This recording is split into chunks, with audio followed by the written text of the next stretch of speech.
What comes to mind when you think of psychedelic drugs? You just ate the most acid I've ever seen anybody eat in my life.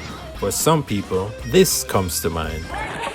America's war on drugs is one of President Bush's domestic... But now we're in a time where things are changing. Now we have a landmark decision in Denver. Voters electing to make the city the first in the nation to effectively decriminalize psychedelic mushrooms. Psychedelic drugs, especially psilocybin, the natural chemical found in magic mushrooms, are being used as treatments for emotional and mental health issues. Psychedelics have long been used for spiritual purposes and greater enlightenment. You were born into bondage, a prison for your mind. You take the red pill, and I show you how deep the rabbit hole goes. Are people of color, whether by stigma, perception, or sheer availability, being deprived of the benefits this new psychedelic era could lead to? Let's take a trip. Black people are definitely 100% being left out of the psychedelic space. Dr. Kwasi Aduse is a psychiatric mental health nurse practitioner and the founder of the Psychedelic Society of Western New York. In the 60s, we were doing a lot of research around psychedelics using LSD, using psilocybin, MDMA, and we were getting a lot of really great information from those psychedelic studies. But of course, we got hit with the war on drugs. America's public enemy number one is drug abuse. In the field that I work in, Black people are prescribed antipsychotics at a much higher rate than any other race. In the medical system, Black people are treated differently. There are all of these biases that mental health providers even have. There shouldn't be a reason why Black people are getting prescribed certain drugs more than others when the indication for the prescription of those drugs, there isn't a difference. But you also don't have the researchers up until now making an intention to connect with those communities. But what are the issues that tend to face Black people in America? And how might medical psychedelics help? First off, I think living in America as a person of color, you can't get away from race-based trauma. You live in that energy. It's just the environment that you grew up in, not having the necessary resources that you needed. On top of dealing with microaggressions in the workplace, dealing with a country where we have people like Donald Trump who become president because of all of these people who vote for many of the things that he stands for. And then having to live in that society. What does that feel like? What kind of trauma is that putting on us constantly? And so today we're seeing a lot of psychedelics treating trauma, treat depression. Proven medical benefits are cutting through that trauma, allowing us to heal in a really deep way. Charlotte James and Andrea Wright are longtime psychedelic advocates and have co-created the Sabina Project, which they describe as an integration of sacred earth medicine and ancestral practices to reduce harm and expand consciousness. They host legal ceremonies as well as community workshops that create a safe space to share and discuss psychedelic experiences. Our integration circles are a free resource that we provide to the community twice a month. We constantly hear stories of transformation and we get to witness people's transformations when they come to sit in legal ceremonies with us. The other part is accessibility to these medicines because first of all, they're expensive. An ayahuasca ceremony costs $300 to $350 a night. Psychedelics give you an ability to take that pause, to question all of the realities, the ideas, the beliefs that you have. Decolonizing our imagination.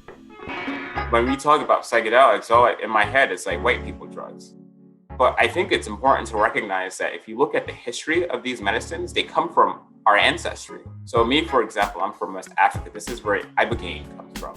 What if we could cure drug addiction with a single pill? I don't have any cravings for cocaine. Ibogaine is a psychedelic drug that puts its users on a 3-day trip. Things like ayahuasca, they come from South America. They have indigenous roots. And so like many things in the United States, psychedelics have also been colonized. So I think it's important to start thinking about that as a way to reclaim some of these psychedelics for us. So I often see this medicine as a way to reconnect with our root, reconnect with nature in a way that our ancestors did. Nicholas Powers is a political journalist and a psychedelic writer. In 2017, he spoke at Horizons, the largest and longest running annual gathering of the psychedelic community in the world. His lecture focused on the lack of inclusion in the psychedelic space, but also the historical response of Blacks in America to drugs or psychedelics and how that's changing. Frederick Douglass's autobiography. He talked about how during Christmas, some slave masters would give enslaved people lots of liquor. But then the next day they had a hangover, they were sick, and they hated it, right? But this was their one moment of freedom. And so Frederick Douglass did not like how liquor, a chemical, a drug, that wind up really becoming self-destructive. And so already in the beginning, there was this recognition that drugs could be used as a tool of white supremacy to keep Black people in place. And then when you fast forward that, there's the FBI attack on jazz artists and heroin in the 1950s and 60s. Now, one of the reasons there's like a difficulty in breaking it is because of respectability politics. The idea that we are going to be better citizens than white people to prove that we deserve a place. It never lets you be a real human being. And real human beings are messy and we're confused and we kind of bumble through life. That's the reality of who we are. And so there's a kind of like underground experience of a lot of people of color who've used psychedelics and either have had a good time with it or have had a spiritually important time with it. I noticed certain patterns in my life that I was tired of repeating. I'm doing ayahuasca Friday night with a shaman and the whole thing. I'm like, I'm diving deep. I've noticed that images of Black people doing psychedelics slightly becoming more acceptable. Black Panther taking the leaf and having a psychedelic trip seeing his father, or Girls Trip where they take absinthe and they have like this psychedelic trip in the movie, which is hilarious. We tripping. For me, there's a political role that psychedelics can play, but it's a role. It's not everything. They have one specific role: to help heal your mind so you can make larger moves towards freedom. We're not far from a future where people will be able to go to these psychedelic clinics. Often when people have these psychedelic experiences, they'll describe it as something that allowed them to have 10 years of therapy in one night. People have looked at psychedelics as this recreational sort of drug, this thing that you're using to party with. And it's not that people don't find healing in that, but I think the narrative, the cultural narrative that we're sort of moving towards is that these are medicines that can help us to heal in the same way that therapy allows us to heal, and in the same way that mindfulness and meditation allows us to heal. And so it's another one of those things that we can sort of have in our toolkit that can help accelerate our growth. So, psychedelic medicine could present a unique opportunity for the Black population to re-examine the trauma we tend to face, reconnect spiritually in the way of our ancestors, and reprogram our minds in a traditionally oppressive society?